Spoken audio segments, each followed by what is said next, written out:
Hello, Danny O'Reilly from the Coronas. How's it going? Not too bad, Dave. How are you, man? Not so bad. I'll try not to shout the whole way through this interview. In your living room, nice mirror, the guitar carefully placed. I tactically just placed that there. I was like, I need something this side, and I just picked I'm, up the guitar. It was on a perfectly built stand, a guitar stand, but it's like, no, I'll lean it against the wall. It looks better back there. Props. Sure, look at Yeah. me. I just found a room that had RedFM all over it. That worked out well, didn't it? What's the crack? You're fresh from a run, are you? I am. I'm a walking cliche in lockdown. I'm doing my 5Ks. I'm cooking, baking, watching Netflix. I got a dog. She's the best. So yeah, Like, but did you get a dog? yeah, I got a dog in the summer. Yeah, from the DSPCA. Yeah, Apparently they can't be, well, there you go, you got a rescue dog, fair yeah, play to you. Apparently they can't be got for love. Well, they can be got for money, but for a lot of money. So yeah. it is amazing what lockdown has done, isn't it? 100%, and you can see that on Instagram. Everyone has a new dog, like. But yeah, no, I went up to the DSPCA and got this beautiful girl here. She's asleep in the ground beside me. I won't wake her. But Oh, yeah, and I got blessed as well because you hear stories about some rescue dogs being in a lot of trouble, but she's great. She's deadly. what's her name? Yes. Jess. Hello, Oh, Jess. she's woken up when she heard that. Hey, well, we might even get her on screen there in a little bit. Yeah, She can look, I'll make show you. her court table. Jessie. Hey, Jess. Oh, gorgeous, Danny. Gorgeous. Did she go out in the run with you? She does, yeah. She comes out. She keeps Oh. keeps me moving. Yeah, I had a retriever up until, well, about 2013 or something. Beautiful. I love dogs, are fantastic. So look, the walking cliche, but sure, how bad? We all got to do what we got to do to get Exactly. through. No, it's great to have her. To be honest, just to give my day some structure as well. Like apart from the love she gives and everything, but just having something. No, I have to get up now and take Yeah, her out and feed yeah. her. And There's a lot to be said for having something to care for. yeah, 100%. It's definitely I'm a, given me a bit more.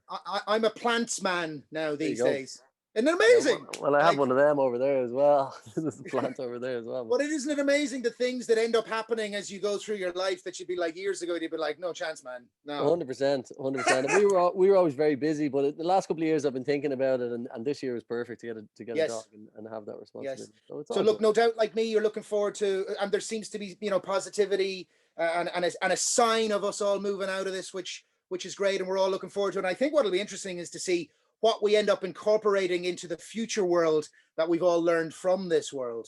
Yeah, 100%. That's the thing. Even if the vaccine does come in properly, say, halfway through next year and we're back to normal, will it be normal? No one really knows how people are going to adapt, and will people be doing the same things before? I mean, I for one am missing gigs so much that I'll be going to everything that's on. Like especially, I don't know. I find when I'm in Dublin, like around Christmas time, I'll always be going to gigs. I'll be walking into Whelan's. I'll be going in to see whatever's on, and so I'm missing that this time of year. There's always bands in town. There's always gigs on the Three Arena, and so I'm definitely missing that. Would you be one of the gang that busks on Grafton Street of a Christmas Eve and stuff? Yeah, 100%. We normally do. Normally, I hang around the Harry Lemon on Christmas Eve, hoping that I get a text from Glenn Hansard. I'm just staring at my phone with my guitar ready, like one of those. Or And does it have to be kept on the kind of like, is it like a rave or something? Like no one finds out, like the message goes out at like 11:05. Assemble, like honestly, musicians of Dublin. 100%. Like, well, maybe up until about 2 years ago, before they moved it to the Gaiety and they had the microphones. Now they have a little stage, and now it's a bit more organized. But literally, it was like that. Like you get a text from Glenn at 3 p.m. and he'd be like, "Done stores, half an hour. Are you around?" Like, and I'd be like, "Yeah, I just happened to be here with my guitar waiting."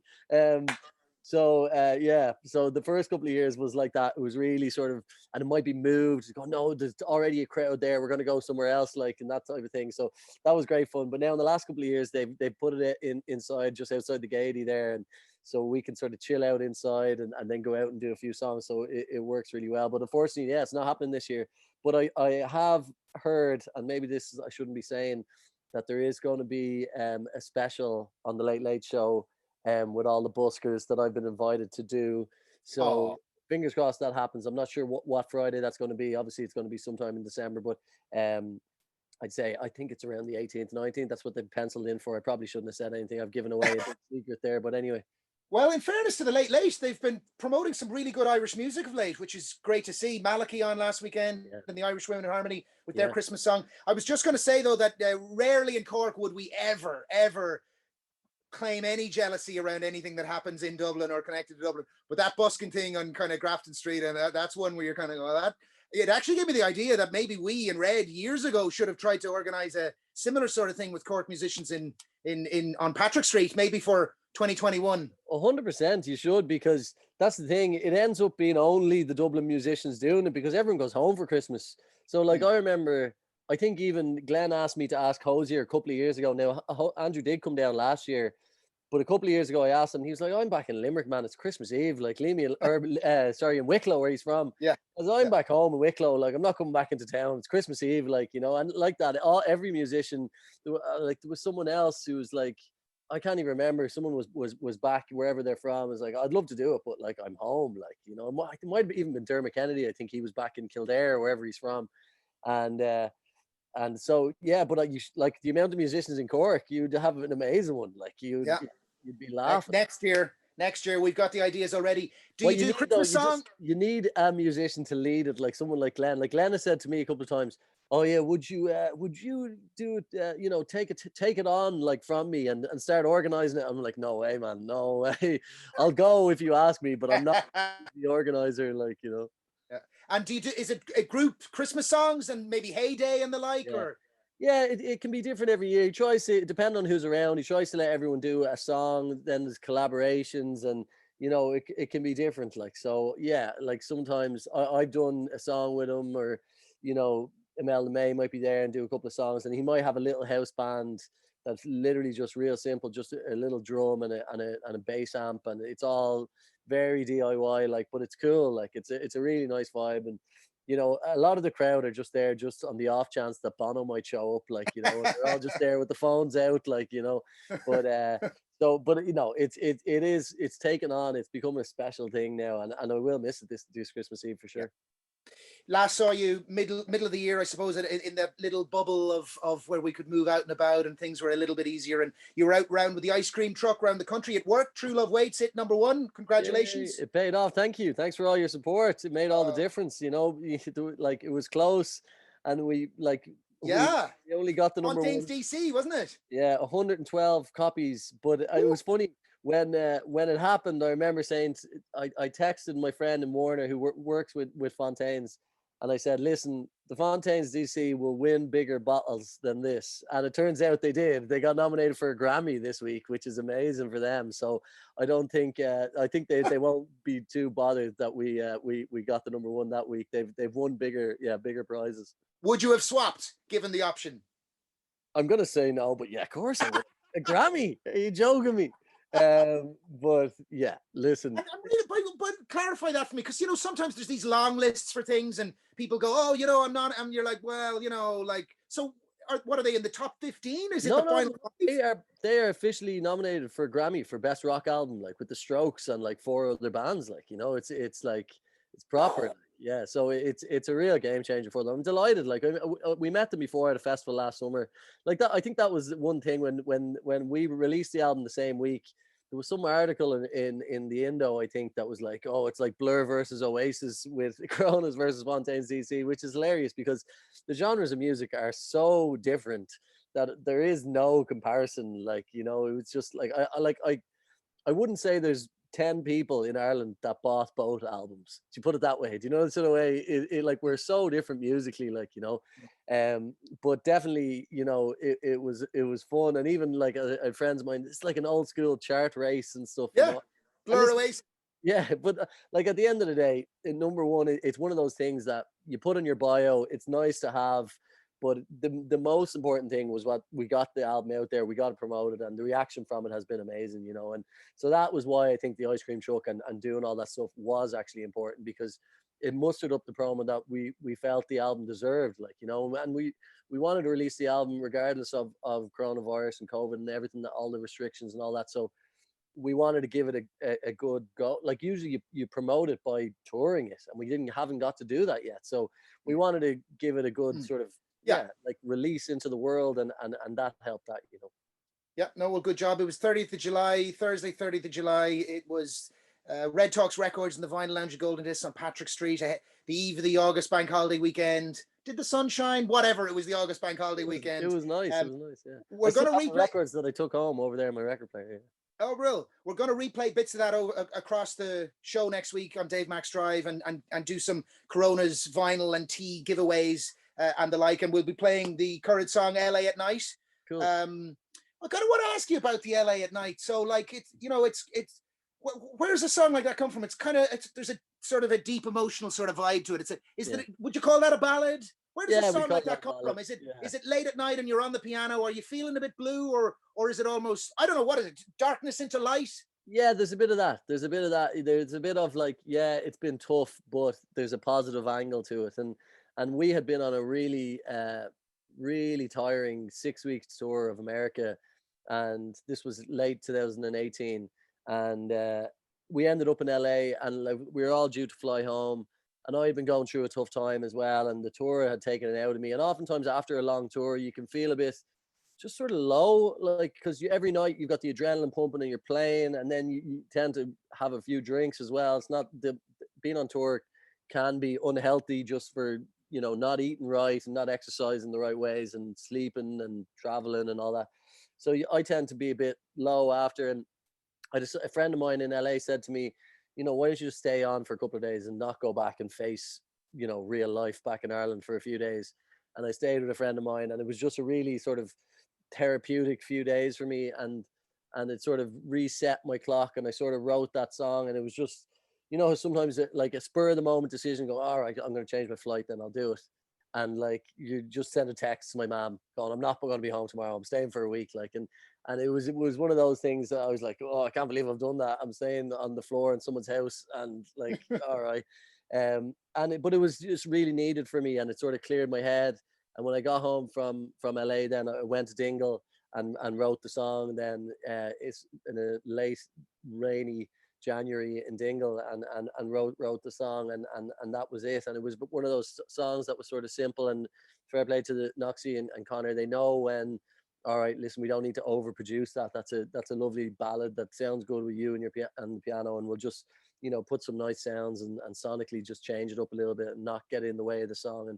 And that was sort of the way it came. And then now we released it. It became the last track in the album. It has a positive, again, a darkness into light, as you say, a positive note, and it's going to be okay is the last lyric in it. So again, I'm sure every musician you talk to these days are saying, oh, my songs are taking on new meaning with the pandemic. But like, that is also true with this as well. It has that vibe of, you know what, we're over the worst of it, and things will be all right. So for all those reasons, it felt like a nice one to release at Christmas.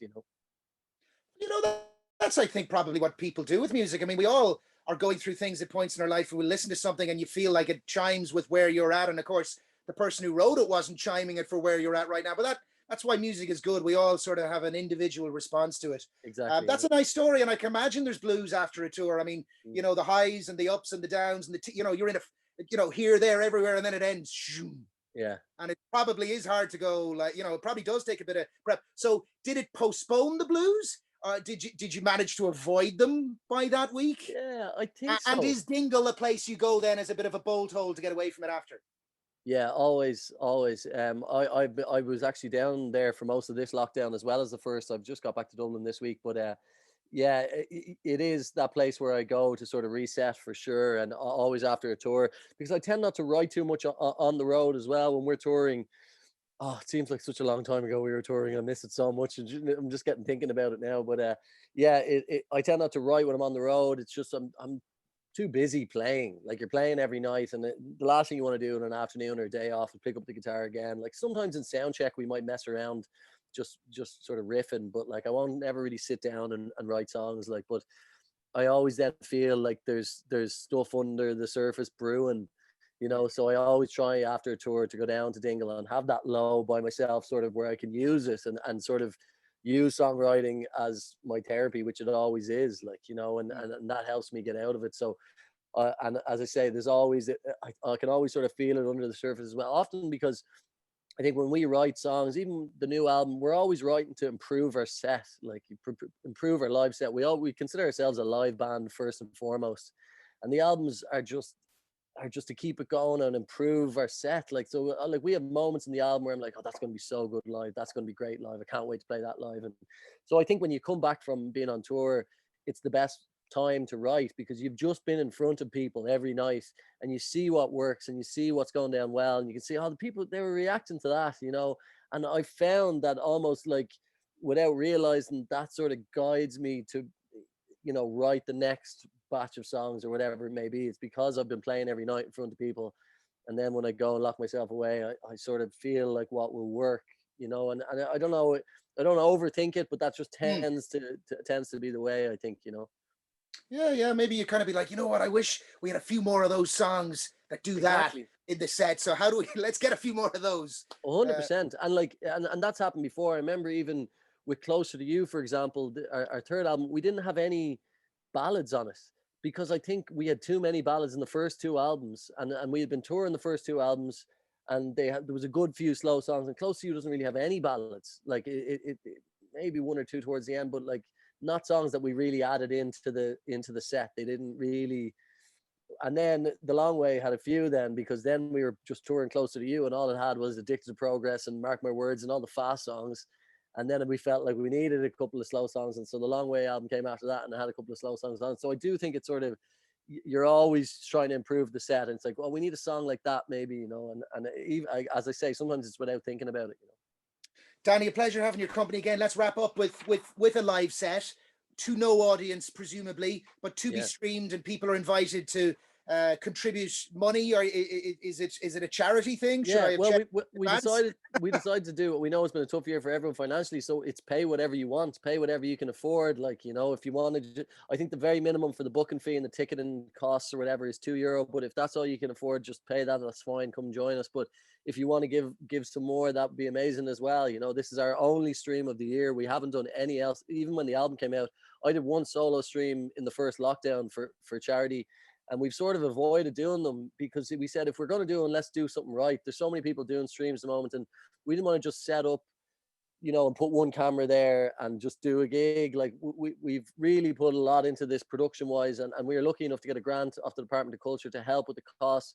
And we've spent 2 days, we're going to spend 2 days in Olympia. We've already spent about a week rehearsing and planning it, and there's so much planned. Like, it's going to be deadly. Like, we've full lights production, fireworks, the whole lot, like as if we were doing one of our gigs in the marquee. Like, it's yeah, we're not holding anything back. So it's going to be great. So if you're around on the 12th, join us in your little pod, and have a glass of wine with us for Christmas. It's going to be great.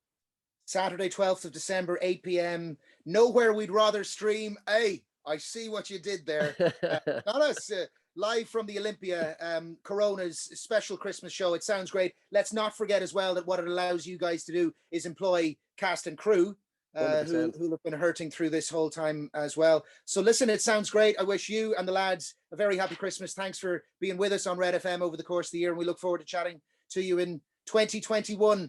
Do you know what? Actually, I've been doing these history podcasts, right? You know the way we're all going on about how bad 2020 is?